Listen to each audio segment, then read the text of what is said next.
Bonjour Céline. Bonjour Thibaut, bonjour Gontran. Il paraît que maintenant, Ouais. vous-même, vous pouvez prescrire sur ordonnance de faire du sport et tout ça dans l'idée évidemment d'aller mieux. Effectivement, C'est une depuis nouveauté. le 1er mars, je pense que beaucoup de médias ont repris cette information où on parle de sport sur ordonnance.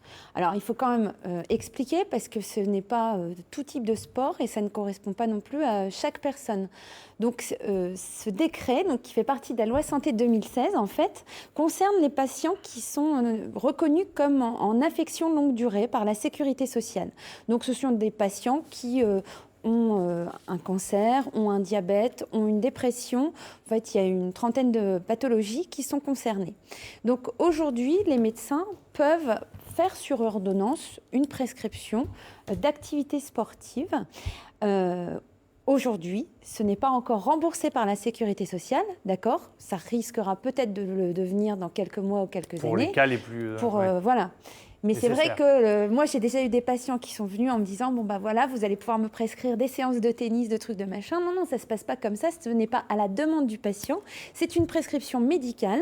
Donc, les médecins vont devoir se former, en fait, et découvrir les différentes activités à prescrire pour certains patients. Mais concrètement, c'est quoi la différence avant ? Parce que j'imagine qu'on n'en avait déjà pas dans cette émission. Vous disiez à vos patients, Je le disais, mais ce physique. n'était pas C'est en que fait... votre prescription, voilà. elle fait foi auprès de qui ? Auprès du patient ou Auprès du patient, des associations sportives, Alors, auprès de...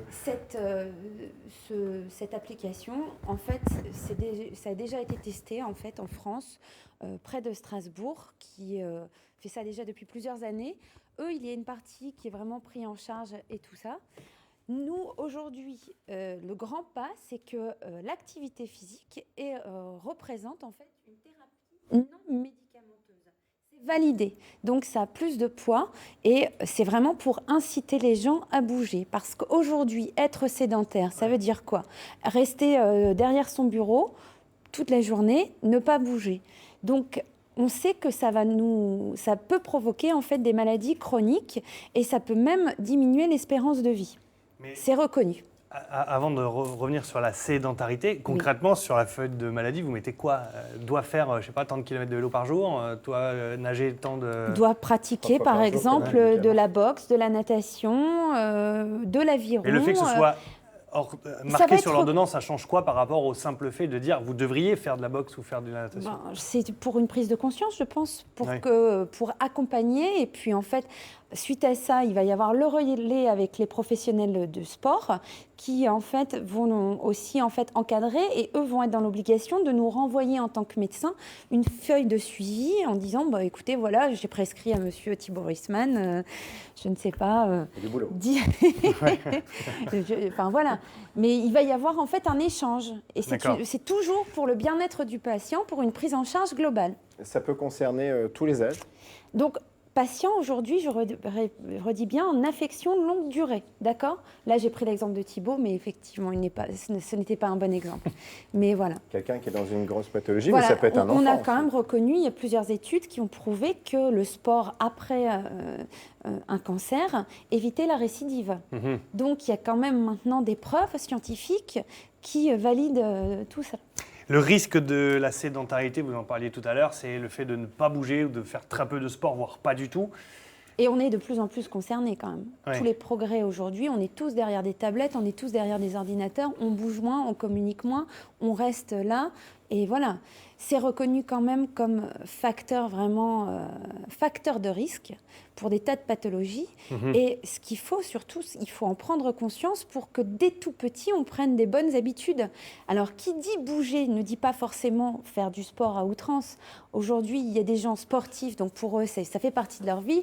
Il y a des gens qui, si demain, on nous demande à nous trois de faire un marathon, je ne pense pas que ce soit... Non, l'idéal. Non, je pense que c'est une mauvaise idée. Ce qu'il faut comprendre, c'est qu'en fait, la sédentarité, c'est le fait de ne pas bouger. Le fait de reprendre une activité physique, ça veut dire quoi ? Bouger, ça veut dire sortir, ça veut dire s'amuser, ça veut dire faire du ménage, faire du jardinage, d'accord ? Et puis marcher. Effectivement. Et puis bien sûr, pour vous... Pourquoi pour moi ? Mais non. Le gain du sport, l'intérêt du sport, il est cardiologique, il est physique, il est moral, mental. Il est tout. Il y avait une petite tablette Gontran. J'avais mis un petit dessin. C'était quoi la phrase ? Effectivement, c'était faire l'amour, Thibaut. Voilà. Ça dépense de l'énergie, donc c'est bon pour la santé. Ça va? Non, mais on avait dit qu'on le disait. C'est même le docteur qui le dit. Disons-le, mais ça fait partie aussi des choses auxquelles on ne pense pas forcément et qui pourtant rentrent en ligne de compte. Mais nous sommes là pour remettre les points sur les i. Donc, les conséquences d'une activité physique sur le corps. Si on ne fait pas de sport ou d'activité physique, on s'encrasse. Il faut être réaliste. Donc, il y a plein de choses qui vont moins bien fonctionner. On va accumuler le cholestérol, on va risquer d'avoir des maladies cardiovasculaires, l'hypertension artérielle, on va fragiliser les os, on va avoir mal au niveau, on va avoir des tensions musculaires. On peut remettre votre photo et on va la mettre à plein écran parce que tout ce que vous dites là, c'est la photo. Mais tout à fait. Vous avez vu c'est toutes les choses qui sont concernées directement. Les veines, le côlon, l'intestin. Ça, c'est incroyable. Le cancer, le risque de cancer de côlon qui diminue de 50%. Oui. Quand on reprend une activité sportive, c'est quand même un truc phénoménal. Avec le cœur, évidemment. Le sein joue aussi, sur le poids, donc ça joue sur le sein, ça joue sur et ça joue aussi sur le sein. Le cancer du sein. Oui. D'accord. Et puis la dépression. Et la dépression, et l'anxiété, et tout ça. Donc forcément, reprendre une activité physique et sportive, ça va améliorer tout ça. Très bien. Faites du sport, on ne le dira jamais assez. Et si on ne vous le dit pas assez, maintenant, c'est votre médecin qui vous le dira, qui vous le prescrira. Et peut-être qu'à terme, effectivement, pour les cas les plus importants, ça risque d'être remboursé par la sécurité sociale. Merci beaucoup, Céline, d'être venue sur ce plateau en courant, en petite foulée ce matin.